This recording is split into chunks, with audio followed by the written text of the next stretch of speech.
प्यारे बच्चों, हमने समास कल किया था। समास का पहला भेद अव्ययी भाव समास, जो मैंने आपको बड़े सरल तरीके से उसकी पहचान के सारे तरीके बताए थे। आज हम समास के दूसरे पॉइंट का विश्लेषण करेंगे और मैं आपको सिखाने का प्रयास करूंगा। अब दूसरा है तत्पुरुष। इसकी परिभाषा है कि सामासिक पद का विग्रह करने पर कारक और विभक्ति आ जाते हैं। कारक और विभक्ति आ जाते हैं और संधि करने पर या सामासिक पद बनने पर विभक्ति का लोप हो जाता है, उसे तत्पुरुष समास कहते हैं। कई बार आपको बताया जाता है इसमें प्रथम पद प्रधान होता है, उत्तर पद प्रधान होता है। वो परिभाषाएं आपको नहीं सीखनी। आप सीधा ध्यान रखो कि जिसमें कारक और विभक्ति आ जाए तत्पुरुष समास है। विग्रह करने पर सामासिक पद का विग्रह करेंगे तो उसमें कारक और विभक्ति आ जाएगा, उसे तत्पुरुष समास कहते हैं। जैसे जितने कारक है कर्ता ने कर्म को कर्ण से, उसी के हिसाब से उसका आंसर देना पड़ता है। तो आपको पूछा जाता है तो आपको मैं विशेष जानकारियां दूंगा या सिखाऊंगा। देखो तत्पुरुष, इसमें क्या होता है, द्वितीय पद प्रधान होता है। द्वितीय पद प्रधान होता है। जैसे एक दे दिया गुरु दक्षिणा, गुरु दक्षिणा, गुरु दक्षिणा। तो अब इसका विग्रह करेंगे ना तो क्या आएगा, देखो आप आसानी से कर सकते हो। गुरु के लिए दक्षिणा। अब इसमें ये देखो कारक आ गया, कारक आ गया ना। जब समासिक पद का विग्रह करेंगे, ये समासिक पद है, ये विग्रह है। समासिक पद का विग्रह करेंगे तो कारक आ जाते हैं ना, तो आप समझ लो तत्पुरुष समास है। अब आपको ये भी बारीकी से पूछ ले, कई बार प्रतियोगी परीक्षा में पूछा जाता है कौन सा तत्पुरुष है, तो आप ये के लिए आ गया तो कर्ता ने कर्म को कर्ण से द्वारा संप्रदान के लिए होता है। तो आप इसके लिए लिख सकते हो, समास का नाम क्या है, संप्रदान तत्पुरुष। संप्रदान तत्पुरुष है इसे। अब नया उदाहरण देता हूं, आत्मनिर्भर।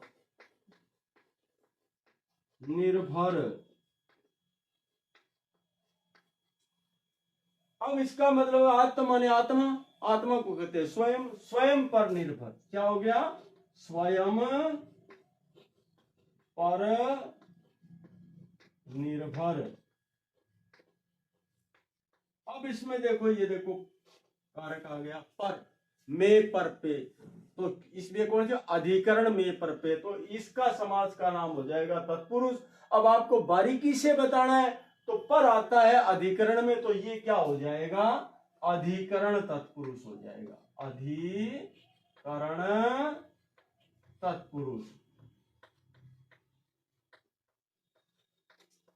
आसानी से बता सकते हो, तत्पुरुष तो है ही है सब में, लेकिन कारक के हिसाब से कई बार प्रतियोगी परीक्षा में बच्चे के बोध को परीक्षण करने के लिए पूछ लिया जाता है।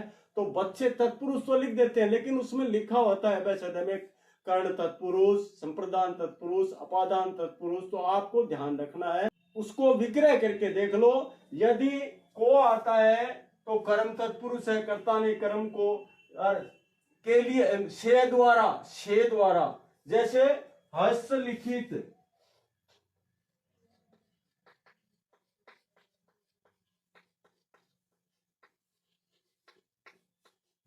हस्तलिखित, इसका विग्रह करेंगे तो हाथ से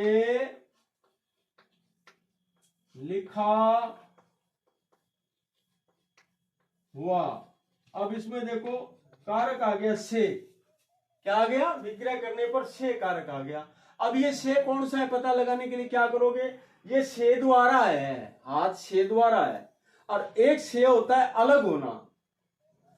अपादान में अलग होना होता है। जैसे पेड़ से पत्ता गिरता है तो वो पेड़ से पत्ता अलग हो रहा है, तो वहां अपादान आएगा तत्पुरुष, और यहां कौन सा आएगा, छे द्वारा आ गया तो कर्ण तत्पुरुष आएगा। तो आप तत्पुरुष तो है, इसमें कोई दिक्कत ही नहीं है, आप बता सकते हो। लेकिन आपको भेद उपभेद पूछ लेना तो आपको बताना है कर्ण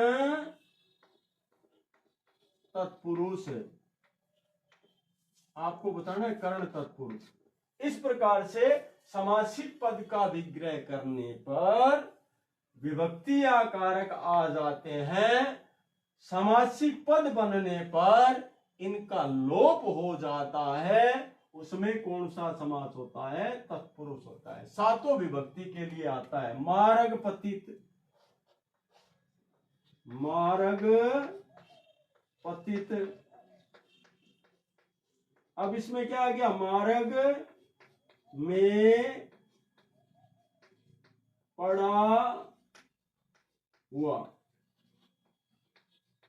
अब मार्ग में पड़ा हुआ में आ गया, इसमें कारक में आ गया तो कौन सा हो गया, कर्ता ने कर्म को कर्ण से द्वारा संप्रदान के लिए अपादान से अलग होना, संबंध काके की अधिकरण में पर पे, तो इसमें में आ गया तो इसमें भी क्या हो जाएगा, अधिकरण तत्पुरुष हो जाएगा। क्या हो जाएगा, अधिकरण तत्पुरुष हो जाएगा। तो ये आपको अच्छी तरह समझ में आ गया होगा। तीसरा होता है द्वंद्व। द्वंद्व का मतलब होता है झगड़ा, द्वंद्व का मतलब होता है झगड़ा, और इसका होता है द्वंद्व, इसका उच्चारण होगा द्वंद्व। अब इसमें योजक चिन्ह होता है। अब घर में झगड़ा बहन भाई के बीच में होता है, माता पिता के बीच में होता है, तो उसके हिसाब से अनुमान लगाए ना तो हमें सीखने में आसानी रहेगी। द्वंद्व में क्या होता है, योजक चिन्ह होता है। जैसे द्वंद्व कर रहे हैं हम, अब हम द्वंद्व कर रहे हैं, इसमें क्या होता है, योजक चिन्ह होता है। माता पिता, अब आपको सोचने की जरूरत नहीं है इसमें, बहन भाई, दही बड़ा। अब ये सब अलग अलग विद्वान अपने हिसाब से इसको परिभाषित करते हैं, लेकिन द्वंद्व में क्या होता है, योजक चिन्ह देखना है। दोनों पद प्रधान होते हैं इसमें, आपको पूछ ले परिभाषा के माध्यम से, तो इसमें दोनों पद प्रधान होते हैं। लेकिन इसकी विशेषता क्या बताऊं, मैं सरल तरीका बता रहा हूं। सामासिक पद का विग्रह करने पर, सामासिक पद का विग्रह करेंगे इसका, तो विग्रह करने पर तथा और आ जाते हैं, तथा और आ जाते हैं, तो द्वंद्व समास कहलाता है। जैसे माता पिता का हो जाएगा माता